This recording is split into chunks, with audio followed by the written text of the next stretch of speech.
আমি ফয়সাল করিম মাসুদ। যে হাদি হত্যাকাণ্ডের সাথে আমার জড়িত থাকার কথা জানেন, আসলে প্রকৃতপক্ষে আমি হাদি হত্যার এই ঘটনার সাথে কোনোভাবেই জড়িত না। এবার দুবাই থেকে লাইভে আসলেন উসমান হাদির খুনি শুটার ফয়সাল। তিনি নিজেকে নির্দোষ দাবি করলেন। উসমান হাদির ঘটনার সাথে তিনি কোনোভাবেই জড়িত না, এমনটাই লাইভে এসে জানিয়েছে। সম্মানিত দর্শক, আসসালামু আলাইকুম। ভিডিওটা যে যেখান থেকে দেখতেছেন তাদেরকে রিকোয়েস্ট করছি, ভিডিওটা দেখার পরে সর্বোচ্চ পরিমাণ শেয়ার করবেন এবং এই ভিডিওটা যাতে প্রশাসনের নজরে আসে এবং শুটার ফয়সালকে যাতে দ্রুত গ্রেফতার করতে পারে। এবার দুবাই থেকে লাইভে এসে নিজেকে নির্দোষ দাবি করেছে এবং আরো যে কথাগুলা বলেছে উসমান হাদিকে নিয়ে, উসমান হাদির সাথে তার কিসের সম্পর্ক ছিল, কেমন সম্পর্ক ছিল, উসমান হাদির ঘটনার সাথে কে জড়িত, সবকিছু লাইভে এসে প্রকাশ করেছে। প্রিয় দর্শক, আমি সেই শুটার ফয়সালের ভিডিওটা দেখাচ্ছি।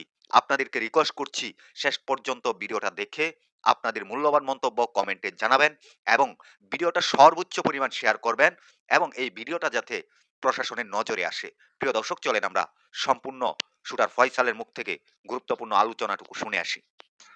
হ্যালো এভরিওয়ান, আমি ফয়সাল করিম মাসুদ। আপনারা যে হাদি হত্যাকাণ্ডের সাথে আমার জড়িত থাকার কথা জানেন, আসলে প্রকৃতপক্ষে আমি হাদি হত্যার এই ঘটনার সাথে কোনোভাবেই জড়িত না। এটা একটা মিথ্যা বানোয়াট, একটা চক্রান্ত, যার কারণে আমি দেশ ছেড়ে চলে আসতে বাধ্য হয়েছি। আমি দেশ ছেড়ে চলে এসেছি, এখন দুবাইতে আছি। আমার দুবাইয়ের 5 বছরের মাল্টিপল ভিসা ছিল, যেভাবে হোক অনেক কষ্ট করে দুবাই চলে এসেছি। আর আপনারা এই হাদি হত্যাকাণ্ডের জন্য মিথ্যাভাবে আমার ফ্যামিলির সবাইকে জড়াইছেন। তাদের কোনো দোষ নেই, তাদেরকে আপনারা সবাই মিথ্যা হয়রানি করছেন, যেভাবে পারছেন সেভাবে অত্যাচার করছেন। আসলে এটা বলে বোঝানোর মতো না।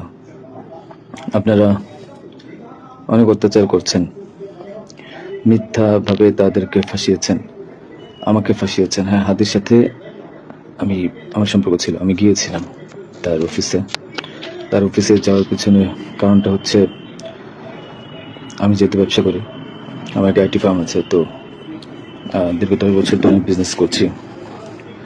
এই আইটি ফার্মে অনেক কাজই হয়, সব সরকারি কাজ হয়। তো এখানে একটা কাজ ছিল অর্থ মন্ত্রণালয়, একটা কাজ ছিল আপনার খাদ্য মন্ত্রণালয়। তো এই দুটা কাজ নিয়ে আমি কথা বলতে গিয়েছিলাম। সে আমাকে পাইয়ে দিবে আশ্বস্ত করেছিল।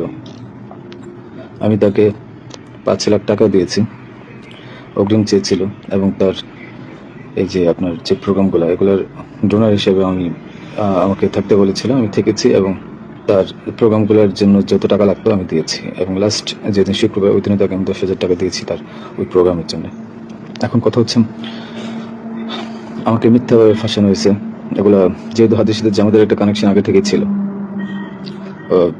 ও জামাতের প্রোডাক্ট, তো সেই জন্য জামাতিরা কোনোভাবে এই ঘটনা ঘটেছে। ওই বাইকের মধ্যে আমি ছিলাম না, এবং ওই বাইকের চালকও আমার কোনো ছোট ভাই ছিল না। আমাদের দুজনকে মিথ্যাভাবে ফাঁসিয়েছে।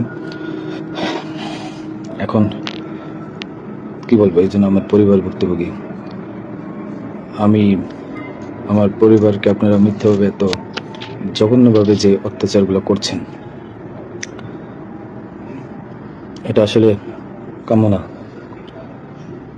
আমি এটা প্রতিবাদ জানাই, তীব্র প্রতিবাদ জানাই। এটার একদিন সুষ্ঠু বিচার হবে। এই ঘটনার সাথে আমার পরিবার, আমি কোনোভাবেই জড়িত না। আর আপনারা যেই ব্যাংকের টাকার কথা বলছেন, এগুলো আমার কামানো টাকা, আমার সরকারি বিলের টাকা। আমি এবছরও 9 লাখ টাকা ট্যাক্স পে করেছি। প্রতি বছরই আমি গভর্নমেন্টকে ট্যাক্স দিই। এগুলো প্রত্যেকটা হিসাব আছে। সুপ্রিয় দর্শক, এই যে শুটার ফয়সালের কথাগুলা শুনেছেন, সে যে নিজেকে নির্দোষ দাবি করলেন, তাকে নাকি ফাঁসানো হয়েছে। এই কথাগুলা কতটুকু সত্য দর্শক, সেটা আপনারা কমেন্ট বক্সে কমেন্ট করে জানাতে ভুলবেন না। ভিডিওটা সর্বোচ্চ পরিমাণ শেয়ার করে সবাইকে দেখার সুযোগ করে দিবেন। সবাই ভালো থাকবেন, সুস্থ থাকবেন। পরবর্তী কোনো একটা ভিডিওতে আপনাদের সাথে দেখা হবে। আসসালামু আলাইকুম।